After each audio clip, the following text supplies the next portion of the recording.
Les autorités juives de Jérusalem envoyèrent des prêtres et des lévites à la rencontre de Jean. Qui es-tu? Jean ne refusa pas de répondre, mais déclara ouvertement et distinctement: « Je ne suis pas le Messie. » Alors qui es-tu? Ne serais-tu pas Élie? Non, ce n'est pas moi. Tu es le prophète? Non. Dis-nous alors qui tu es. Nous devons donner une réponse à ceux qui nous ont envoyés. Qu'as-tu à nous dire de toi-même? Jean répondit en citant le prophète Isaïe. « Je suis la voix de celui qui crie dans le désert. Préparez un chemin pour la venue du Seigneur !»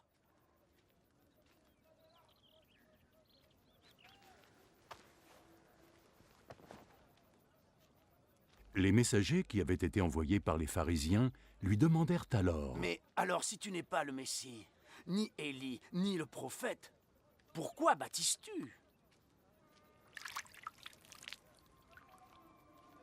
Je baptise juste avec de l'eau. Mais il y a parmi vous celui que vous ne connaissez pas. Il vient me voir. Même si je ne suis pas digne de délier les lanières de ses sandales.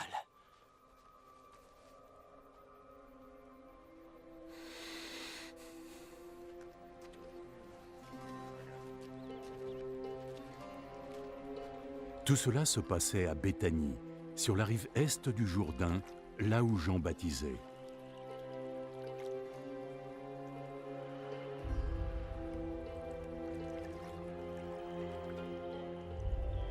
Le lendemain, Jean vit Jésus venir à lui.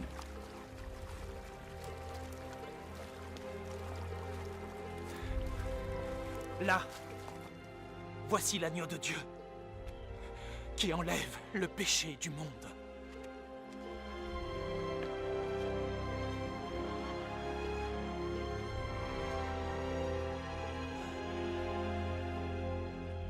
C'est celui dont j'ai parlé quand j'ai dit: il vient après moi, mais il est plus grand que moi, parce qu'il existait avant que je naisse.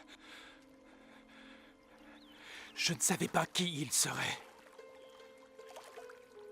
mais que je viendrais ici le baptiser avec l'eau, afin de le faire connaître au peuple d'Israël.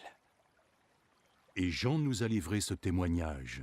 J'ai vu l'Esprit descendre du ciel comme une colombe et se poser sur lui.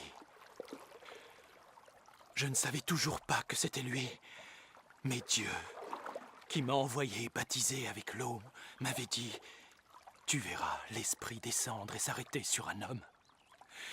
Il est celui qui baptise avec le Saint-Esprit. Je l'ai vu et je vous le dis, il est bien le Fils de Dieu.